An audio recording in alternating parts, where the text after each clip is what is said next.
Well, this morning we start a new series and it's called In the Face of Opposition.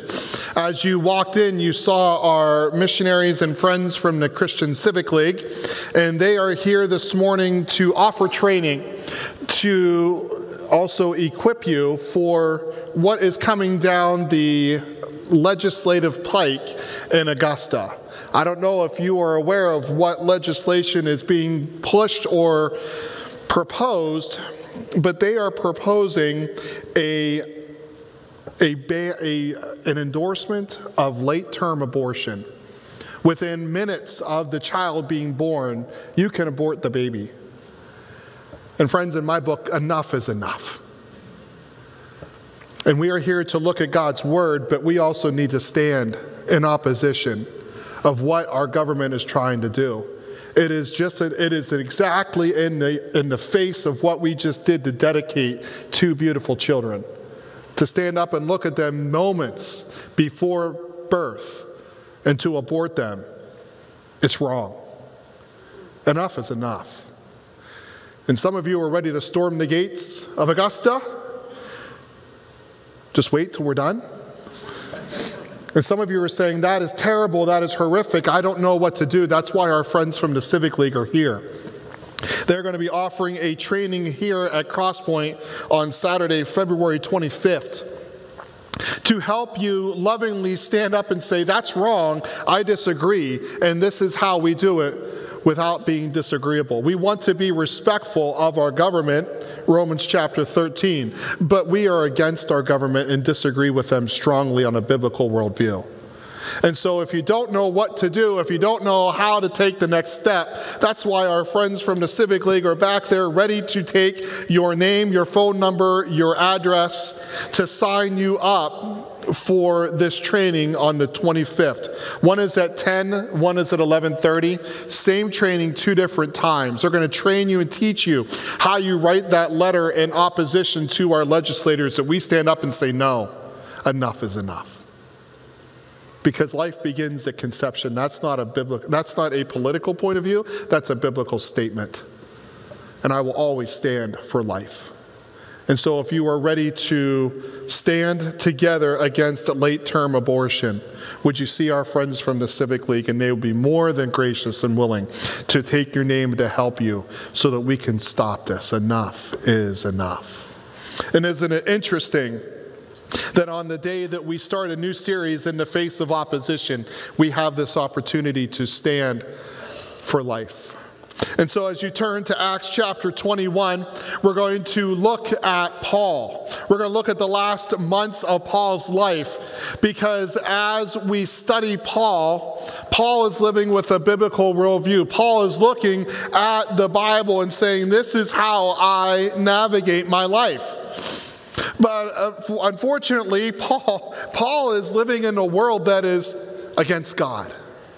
And the more time you spend reading Scripture and then contrasting that with the way of the world, you see this polarization happening. But how do we stand in opposition, respectfully disagreeing, but not being disagreeable? Because we don't want to be offensive when we stand, but we want to make sure we stand for biblical truth. There's all kinds of conflict that we manage in our life. Some conflict, if you will, it doesn't really matter. Oh, I like this team and you like that team. Well, in the grand scheme of life, that's okay. But how do we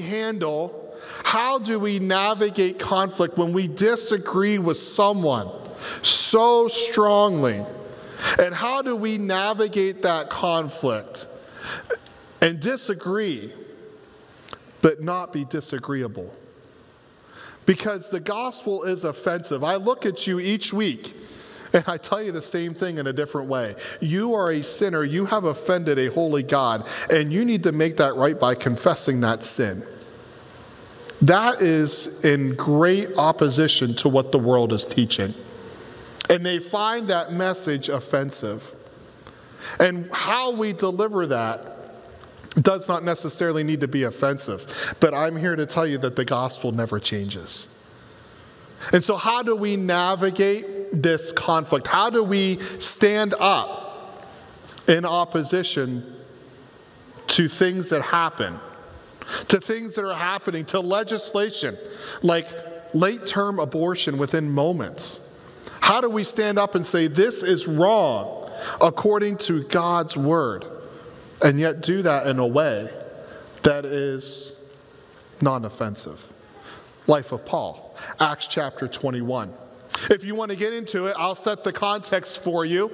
In Acts 21, verse 23, we have this verse, and we have this very fun word, and it says, therefore.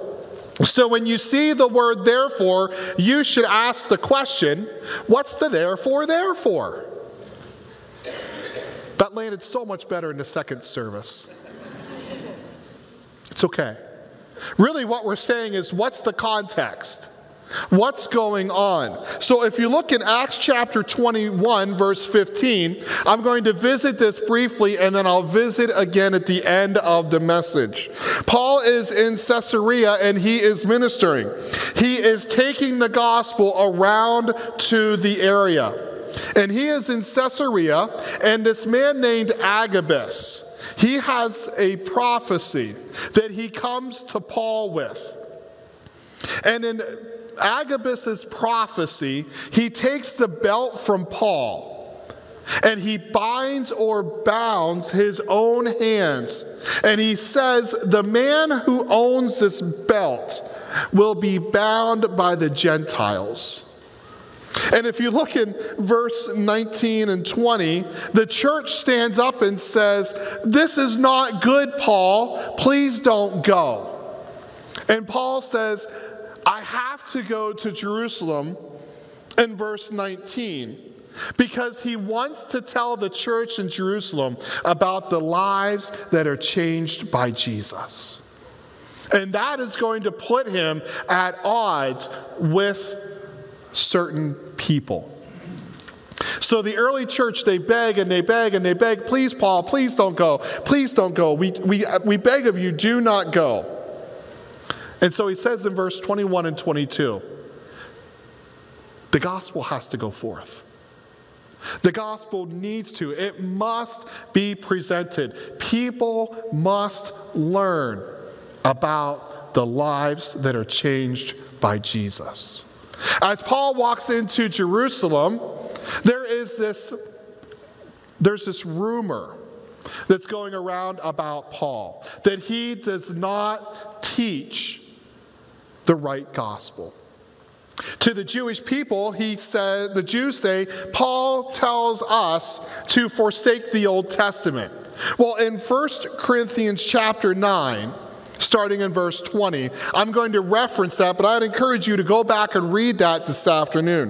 1 Corinthians chapter 9, verse 20, Paul says, I become all things to all men, so that some may come to know Christ. To the Jew, I'm a Jewish person. I follow the law. I follow the commandments. I follow the statutes that are put forth in the Old Testament, because that's what the Jewish people expect. When Paul ministers to the Gentiles, he doesn't follow the Jewish laws because they're not Jewish people. So Paul says, when I'm with the Gentiles, I minister to the Gentiles in that way. Paul is not being hypocritical. Paul is understanding the audience that he is ministering to. So the Jewish people have come to Jerusalem, which is the epicenter of Jewish faith, and they have this rumor going around about Paul that he does not endorse the Jewish faith. Well, that's far from the truth. He's just ministering to the Jews the way the Jews need ministered to. He's ministering to the Gentiles the way the Gentiles need to be ministered to. So Paul comes into Jerusalem to tell the church what's going on, and the church says, hey, Paul, we've got a situation, and we think you can put a lot of this to rest if you would simply follow the vows. Not out of a need of salvation, because Paul was clear in Galatians, and he is clear in Ephesians, that it is for by grace you are saved through faith. You cannot earn your way to heaven. But they say to Paul, if you would come in and you would follow the Jewish faith, it would minister very well to the Jewish people because it would take away a lot of those hurdles. It would help as you minister to them that they see you as respecting their Jewish history. So they say, hey, Paul, we've got this idea. We have 4 men who are under a vow. Numbers chapter 6, and for sake of time, I can't turn there. Numbers chapter 6 puts a vow, a Nazirite vow, and explains what it is. Usually, for 30 days, you would not cut your hair. You would not have any wine, and you would not come in contact with any bodies that are dead for 30 days.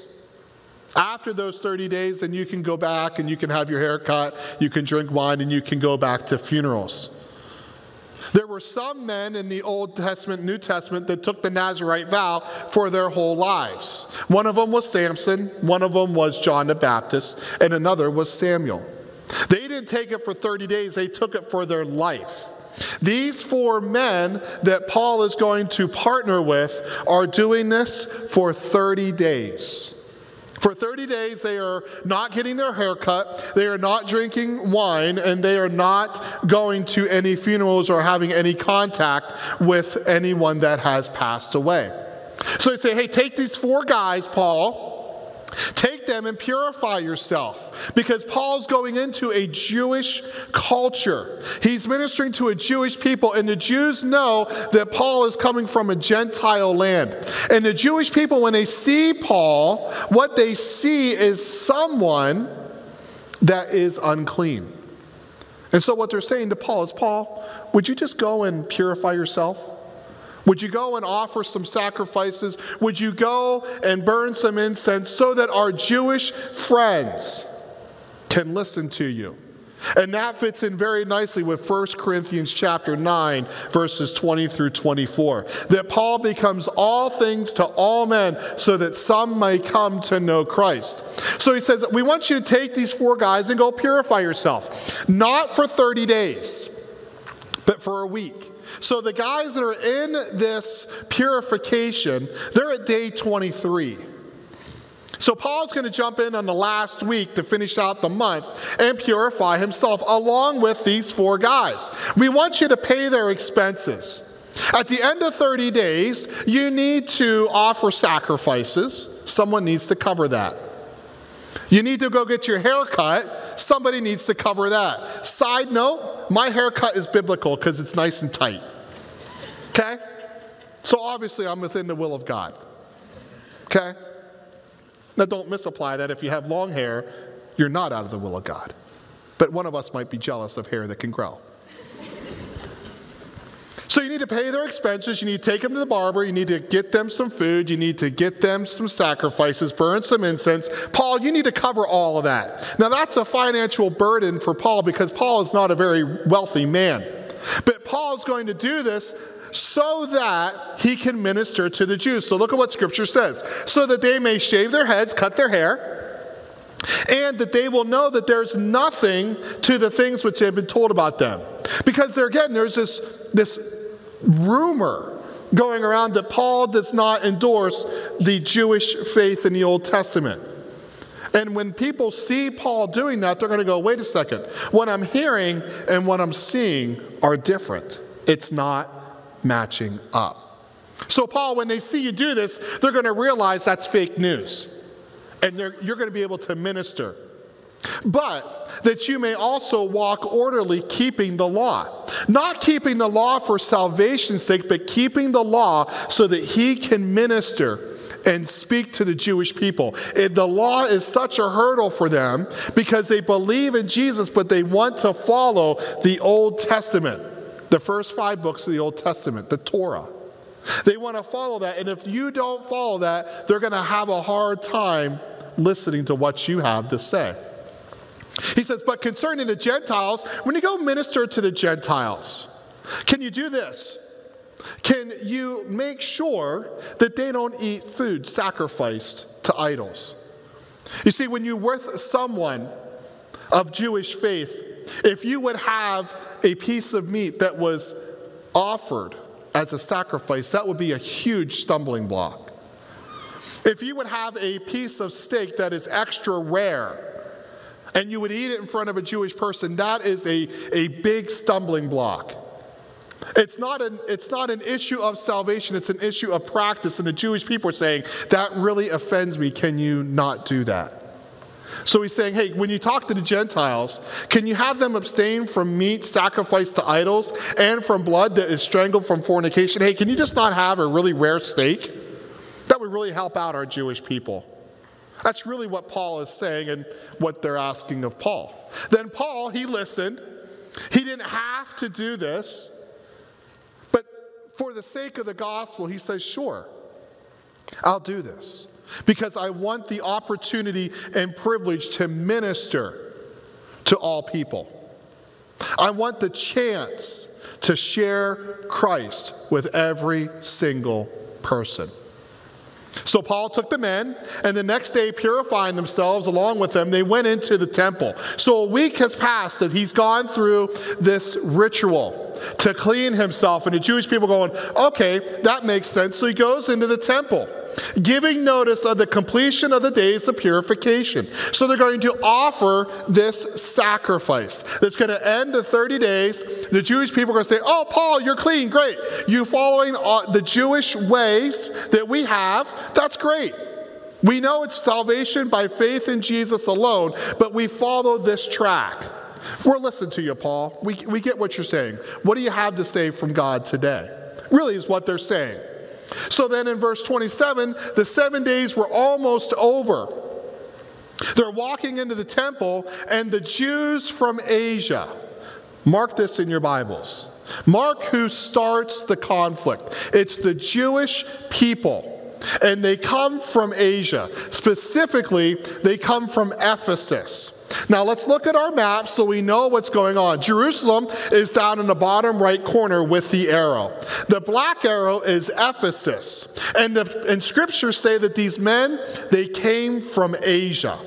In about 5 minutes, I'll tell you why I believe strongly that they came from Ephesus. So these men, they Jews, they come from Asia, specifically Ephesus. And that's quite a journey to come from Ephesus to Jerusalem. They're coming because there's a feast there. And Deuteronomy chapter 6 tells us when there's a feast in Jerusalem, Jewish men, you gotta go. You have to be there. So these men from Ephesus are coming down from Jerusalem. They're not just hopping on Southwest Airlines and getting there in 2 hours. They've got to work to get there. They've got to put effort to get there. And when they get there, they see Paul in the temple. And they stir up the crowd against Paul. Why?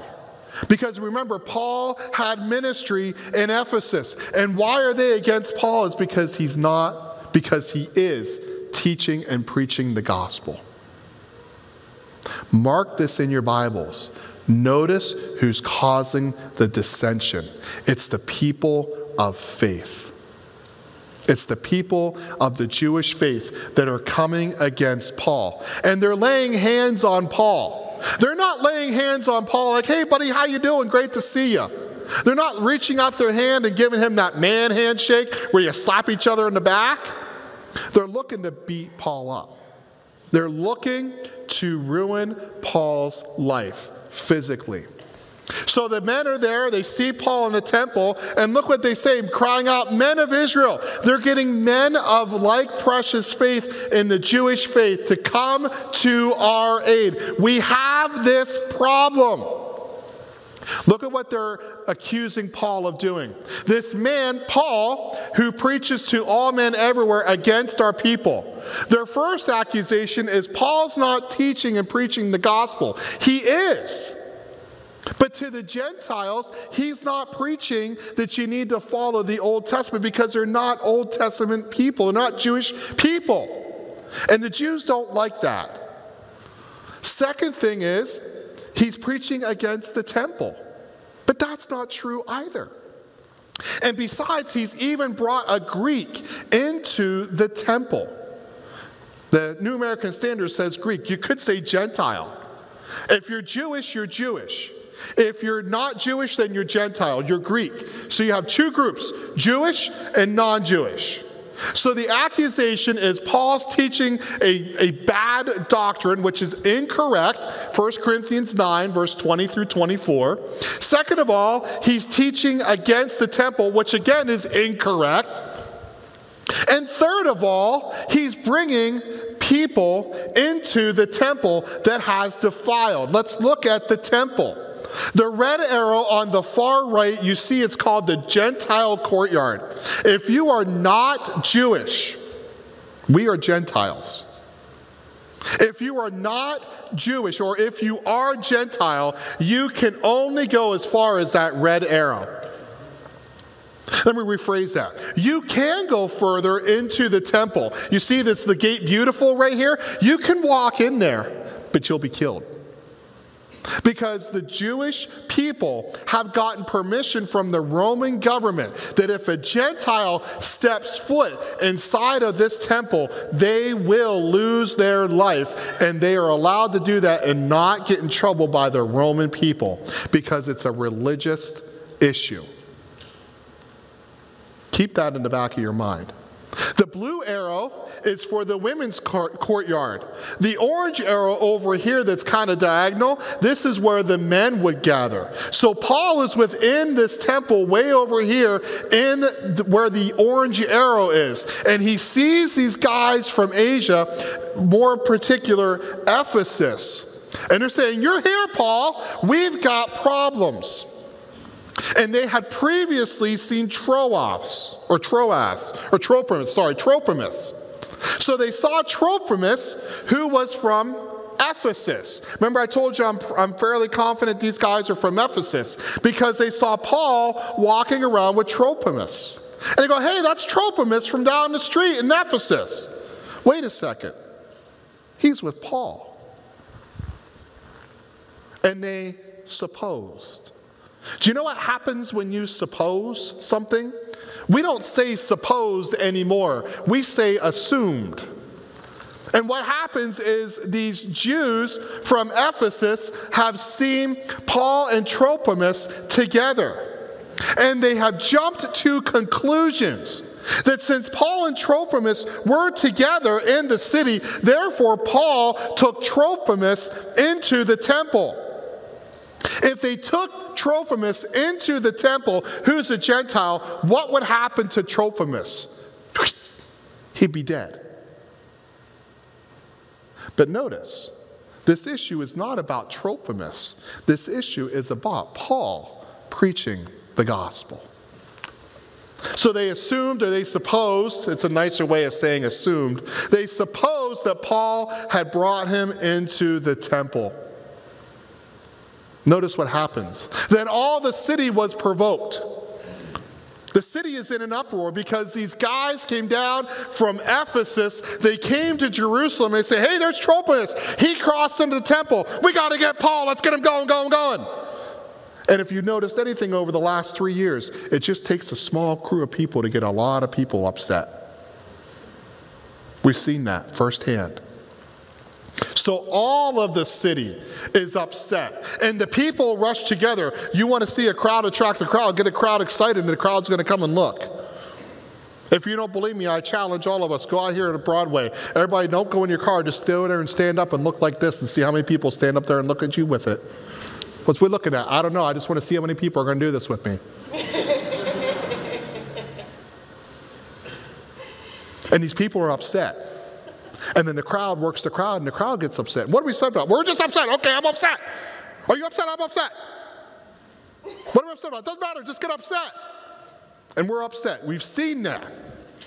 And they're rushing around, and they take a hold of Paul, and they drag him out of the temple. Why would they drag him out of the temple? They're taking him from that orange arrow. They're dragging him out by the scruff of his neck because they cannot kill him while he's in the temple.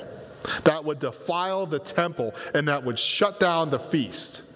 So they're trying to get him from the temple, drag him out. They've drug him out. They shut the doors because you can't have any dead bodies in the temple. That's really, really bad.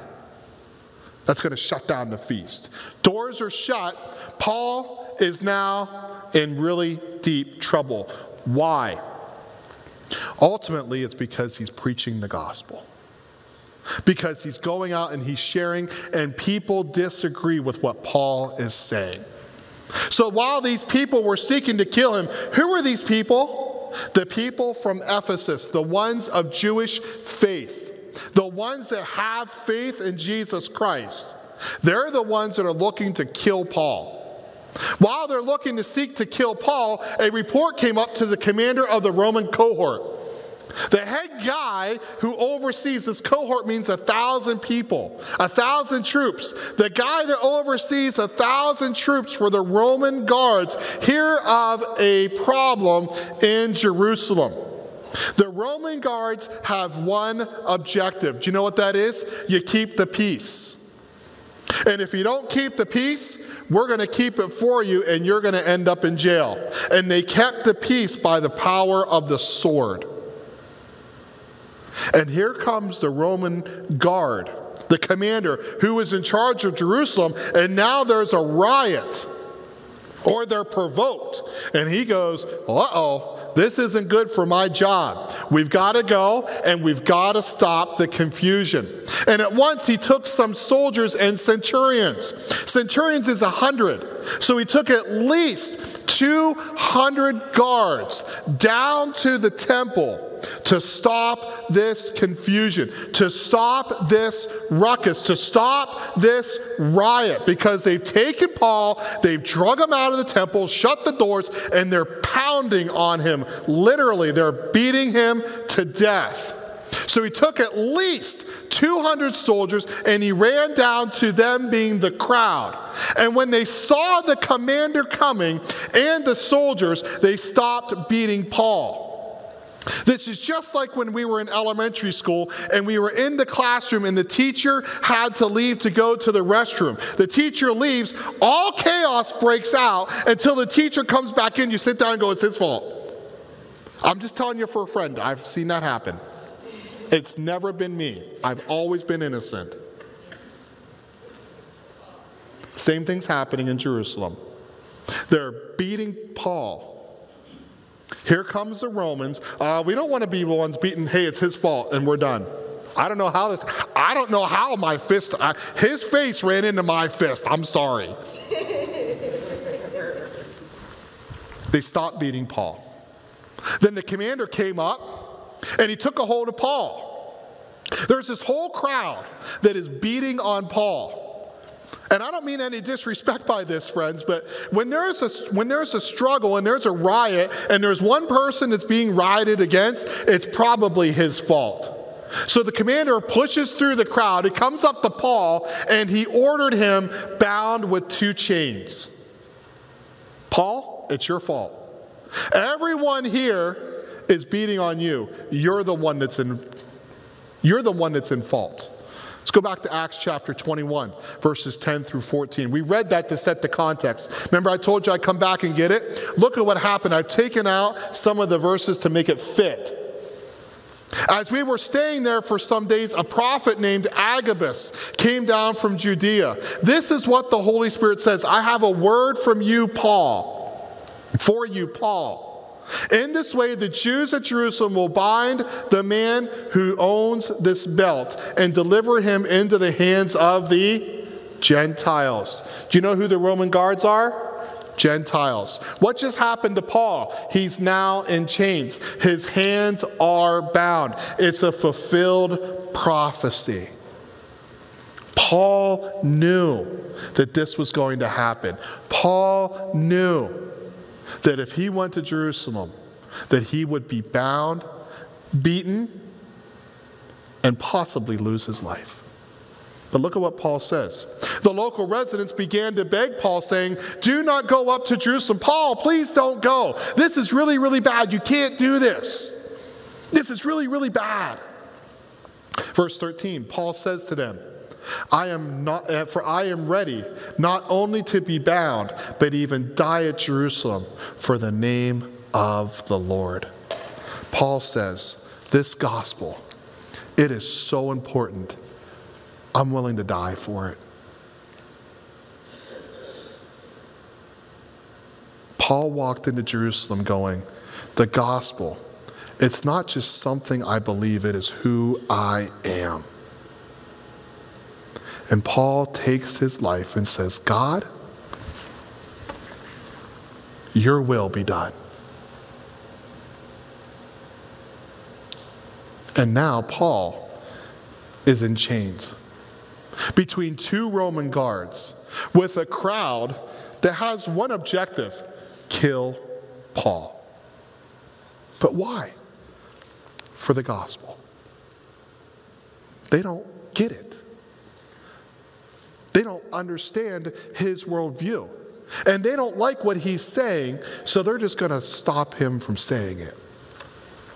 So among the crowd, some were shouting one thing and some were shouting another. Hey, he said this. No, he said this. And you see the confusion within the crowd. Have we seen this in the last 3 years in America? There's utter chaos. Where one person's saying one thing, one person's saying another, and the guard of, or the commander of the Roman soldiers, he could not find out the facts. Hey, what's going on? I don't know. So what did he do? Because of the uproar, he ordered Paul to be brought into the barracks. We need to get this guy out of here, because if we don't get him out of here, they're going to revolt and we're going to lose the peace that we are commanded to keep. So Paul, when he got to the stairs to go into the barracks, Paul had to be carried by the Roman soldiers because of the violence of the mob. Last time, who started this? The Jewish people. The people of faith are trying to kill Paul. Who saved Paul? The Gentile people who have no worldview towards the scriptures. And how often it's true within the church that the church is the only organization that shoots its own wounded. This all was started because the Jewish people didn't agree with Paul's gospel, with the gospel of Jesus. So the Roman soldiers, I can't prove it, go, come on, bud, and they throw him up on their shoulder and they walk him through the crowd. For the multitude of people kept following them, shouting, away with him. You know what they were wanting to do? Kill Paul. If you're going to take him out of our hands, finish what we started. Kill him. Kill him, kill him, kill him.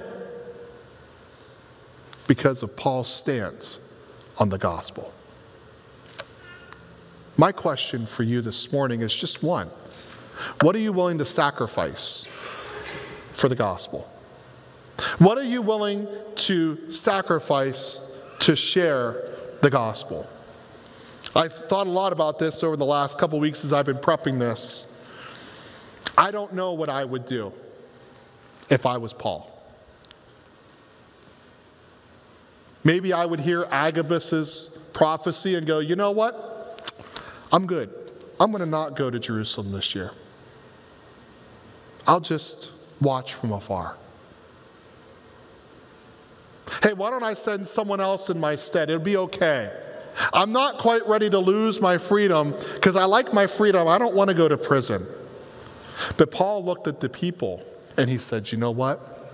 The gospel's worth it. He didn't look at an earthly perspective. He kept his eyes on the eternal.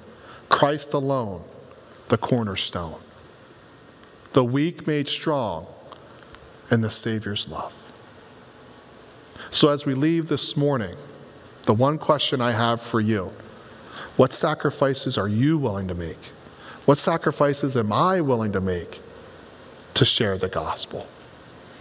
Because the rest of the story, it's going to cost Paul his life. And he says, that's okay. I only have one life to live. And if this is God's plan, so be it. Lord, I'm thankful for your word, for the example of Paul. Sometimes it's easier to do nothing than to stand up and do something. Sometimes it's easier to bypass the issue and save ourselves pain and suffering to, quote, live another day. But as we now are in Acts 21, Paul says the gospel is that important. I've been called to tell people about the lives changed by Christ. So Lord, as each one of us goes home today, may we wrestle with this question: what sacrifices am I willing to make to share the gospel? It might not be our life. It might be a job. It might be a promotion. It might be a friendship. But Lord, help us to live in light of eternity for the sake of the gospel. So Lord, help us to go out and boldly share. Give us courage to proclaim the name of Jesus. It's in his name that I pray. Amen. As you leave, don't forget our friends at the Civic League are back there ready to take your signature as we lovingly stand in opposition of legislation. Have a great afternoon. I'll see you soon.